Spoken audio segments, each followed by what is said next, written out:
नमस्कार बच्चों, आज की इस ऑनलाइन कक्षा में आप सभी का स्वागत एवं अभिनंदन। कक्षा पंचमी, विषय पर्यावरण, पाठ 5, आओ खेलें खेल, भाग प्रथम। बच्चों, आज हम एक खेल का गीत गाएंगे। मनोरंजन के साथ सुंदर स्वस्थ बनाते खेल, बौद्धिक शारीरिक विकास के साथ अनुशासित बनाते खेल, सहचर सहयोग का भाव बढ़ाकर उत्साह उमंग बढ़ाते खेल, जीत विश्वास संघर्ष सिखाकर जीवन सुंदर बनाते खेल। बच्चों, आपको गीत अच्छा लगा? अच्छी बात है। अब आप बताइए, आप खेल क्यों खेलते हो? मनोरंजन के लिए। मनोरंजन के साथ खेल आपको और क्या क्या सिखाते हैं? खेल बौद्धिक शारीरिक विकास के साथ साथ हमें अनुशासन में रहना सिखाते हैं। खेल सहयोग की भावना के साथ उत्साह और उमंग बढ़ाते हैं। जीत विश्वास संघर्ष सिखाकर जीवन को सुंदर बनाते हैं। ये तो बहुत अच्छी बात है। आप कौन कौन से खेल खेलते हो? दीदी जी, खेल तो बहुत प्रकार के हैं। तो आज हम खेलों के बारे में जानेंगे। आज का हमारा प्रकरण है विभिन्न प्रकार के खेल।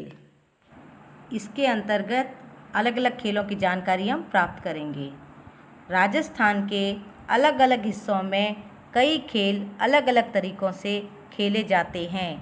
मारदड़ी, सितोलिया, गिल्ली डंडा, छिपा छिपी, पकड़ा पकड़ी आदि पारंपरिक खेल बहुत कम साधनों के साथ भी खेले जा सकते हैं। घर चबूतरी, आंगन में बैठकर चरभर, चौपड़, सिंग बकरी, अष्टाचंगा आदि खेल खेलने में बड़ा मज़ा आता है। त्यौहार विशेष पर भी खेलों का आयोजन किया जाता है। जैसे मेवाड़ में मकर संक्रांति पर सितोलिया, वांगड़, मारवाड़ व ढूंढाड़ में पतंगबाजी की जाती है। आपने जाना कि कुछ हमारे परंपरागत खेल हैं, जैसे मारदड़ी, गिल्ली डंडा, सितोलिया, छुपा छिपी, पकड़ा पकड़ी, आँख मिचोली, कबड्डी, कुश्ती, पतंगबाजी आदि, जो कई वर्षों से हमारे समाज में खेले जाते रहे हैं। क्या गांव, क्या शहर, सभी जगह इस प्रकार के खेलों का आयोजन किया जाता रहा है। राजस्थान में अलग अलग हिस्सों में त्यौहार विशेष पर भी अलग अलग प्रकार के खेलों का आयोजन किया जाता है। उनमें मेवाड़ में मकर संक्रांति पर सितोलिया खेल विशेष रूप से खेला जाता है। देखिए, इस चित्र में एक स्कूल के बच्चों द्वारा मकर संक्रांति पर सितोलिया खेल का आयोजन किया गया है। इसमें बच्चे बड़े आनंद से मैदान में सितोलिया का खेल खेल रहे हैं।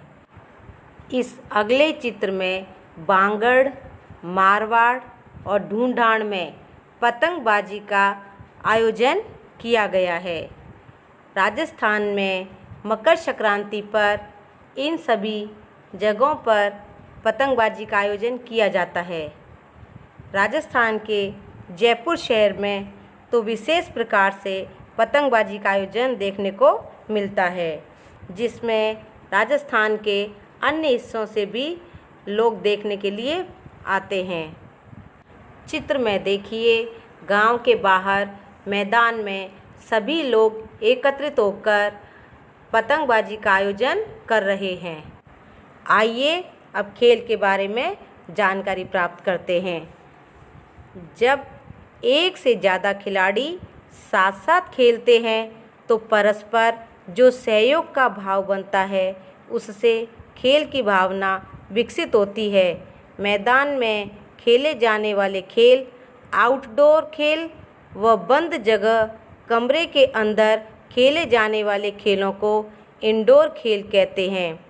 आजकल दूरदर्शन पर कबड्डी के मैच दिखाए जाने के बाद कबड्डी अत्यंत लोकप्रिय होता जा रहा है।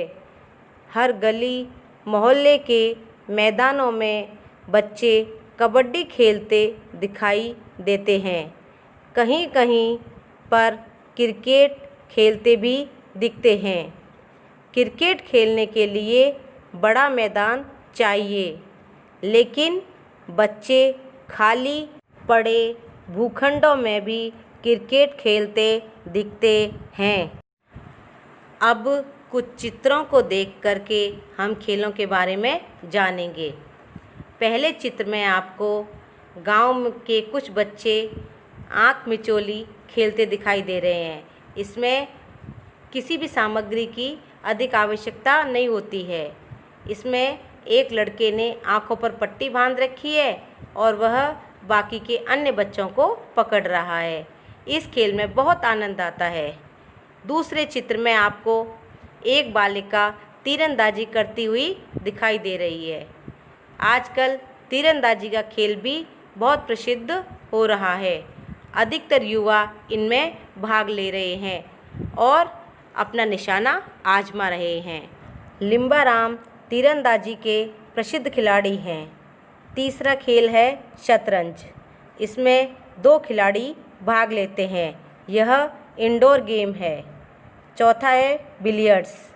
इसमें 2 या अधिक से अधिक 4 खिलाड़ी भाग लेते हैं। यह भी इंडोर गेम है। इस अगले चित्र में 2 हॉकी दिखाई दे रही हैं और एक बॉल। यह हॉकी खेलने के काम आते हैं। हॉकी हमारे देश का राष्ट्रीय खेल है। इस खेल की प्रत्येक टीम में 11-11 खिलाड़ी होते हैं। हॉकी का खेल हमारे देश में काफ़ी समय से खेला जाता रहा है। ध्यानचंद इस हॉकी के प्रसिद्ध खिलाड़ी रहे हैं। अगला चित्र कबड्डी खेल का है। इस खेल में 7-7 खिलाड़ी होते हैं। कबड्डी के मैदान को कबड्डी कोर्ट कहा जाता है। कबड्डी देने वाले को रेडर और कबड्डी में पकड़ने वाले को कैचर कहा जाता है। वर्तमान समय में यह खेल अधिक लोकप्रिय हो रहा है। विद्यालयों में भी अधिक से अधिक बच्चे इसमें भाग लेते हैं। अगला खेल है कुश्ती।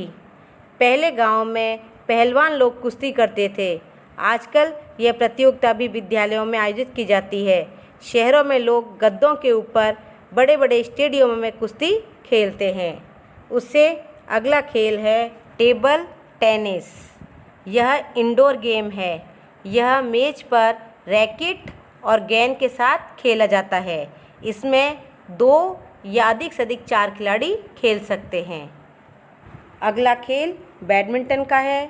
इसमें रैकेट और चिड़िया की आवश्यकता होती है। यह खेल एकल में 1-1 खिलाड़ी द्वारा और युगल में 2-2 खिलाड़ियों के साथ खेला जाता है। यह खेल भी इंडोर गेम है। अब तक हमने खेलों के बारे में जाना। अब हम जानेंगे खेल कितने प्रकार के होते हैं। खेल 2 प्रकार के होते हैं, indoor game, outdoor game. Indoor game कमरे के अंदर या किसी बंद जगह पर खेले जाते हैं और आउटडोर गेम मैदान में या खुले स्थान में खेले जाते हैं। इंडोर के गेम के अंतर्गत शतरंज, बिलियर्ड्स, टेबल टेनिस, कैरम, सांप सीढ़ी, लूडो आदि प्रकार के खेल आते हैं और आउटडोर गेम में hockey, cricket, football, kho kho तथा कबड्डी, कुश्ती, बास्केटबॉल, वॉलीबॉल, क्रिकेट, पोलो, तीरंदाजी आदि खेल आते हैं। खेल हमें क्यों खेलने चाहिए? खेल हमारे लिए क्यों ज़रूरी है? खेलों से हमें क्या लाभ है? आइए इन सभी बातों को जानें। खेल हमें अवश्य खेलने चाहिए क्योंकि खेल खेलने से हमें कई लाभ होते हैं। पहला, खेल हमारा मनोरंजन करते हैं। दूसरा, खेल खेलने से हमारा शरीर सुदृढ़, स्वस्थ तथा सुंदर बनता है। तीसरा, खेल हमारे शारीरिक और बौद्धिक विकास में सहायक हैं। चौथा, खेल हमें अनुशासन का पाठ पढ़ाते हैं। पांचवा, खेल सहचर और सहयोग का भाव पैदा कर खिलाड़ियों में खेल की भावना विकसित करते हैं। छठा, खेल उत्साह तथा उमंग बढ़ाकर जीत, विश्वास और संघर्ष सिखाकर हमारे जीवन को सुंदर बनाते हैं। दोहरान के लिए प्रश्न। प्रश्न 1, पारंपरिक खेल कौन कौन से हैं? मारदड़ी, सितोलिया, गिल्ली डंडा, छुपा छुपी, पकड़ा पकड़ी, चौपड़, सिंह बकरी, अष्टाचंगा तथा कबड्डी आदि पारंपरिक खेल हैं। प्रश्न 2, हॉकी में कितने खिलाड़ी होते हैं? हॉकी की प्रत्येक टीम में 11 खिलाड़ी होते हैं। प्रश्न 3, खेल भावना से क्या आशय है? जब एक से अधिक खिलाड़ी साथ साथ खेलते हैं तो उनमें जो पारस्परिक सहयोग का भाव पैदा होता है उसे खेल भावना कहते हैं। प्रश्न 4, इंडोर खेलों से क्या आशय है? जो खेल कमरे में बैठकर या चार दीवारी के अंदर खेले जाते हैं उन्हें इंडोर खेल कहते हैं। प्रश्न 5, आउटडोर खेलों से क्या आशय है? जो खेल खुले मैदान में खेले जाते हैं उन्हें आउटडोर खेल कहते हैं। प्रश्न 6, मकर संक्रांति पर पतंगबाजी का आयोजन कहाँ कहाँ होता है? मकर संक्रांति पर वांगड़, मारवाड़ व ढूंढाड़ में पतंगबाजी का आयोजन होता है। अब गृह कार्य के प्रश्न हैं जो आपको कॉपी में करने हैं। प्रश्न 1, खेल कितने प्रकार के होते हैं? नाम लिखो। प्रश्न 2, इंडोर व आउटडोर खेले जाने वाले 5 खेलों के नाम लिखिए। प्रश्न 3, कबड्डी में एक टीम में कितने खिलाड़ी होते हैं? प्रश्न 4, मेवाड़ में मकर संक्रांति पर कौन सा खेल खेला जाता है? प्रश्न 5, आधुनिक समय में कौन सा खेल लोकप्रिय हो रहा है? प्रश्न 6, हमें खेल क्यों खेलने चाहिए? प्रश्न 7, निम्न खेलों का खिलाड़ियों से मिलान कीजिए। भाग अ, तैराकी में, तीरंदाजी में, मुक्केबाजी में, क्रिकेट में। भाग ब, सचिन तेंदुलकर, मैरी कॉम, लिम्बाराम, भक्ति शर्मा। इन चारों का आपस में चारों खेलों से मिलान करना है। दिया गया गृह कार्य सभी भैया बहन अपनी अभ्यास पुस्तिका में सुंदर लिखावट में करेंगे और उसे दोहरान करके याद भी करेंगे। धन्यवाद। जय हिंद, जय भारत।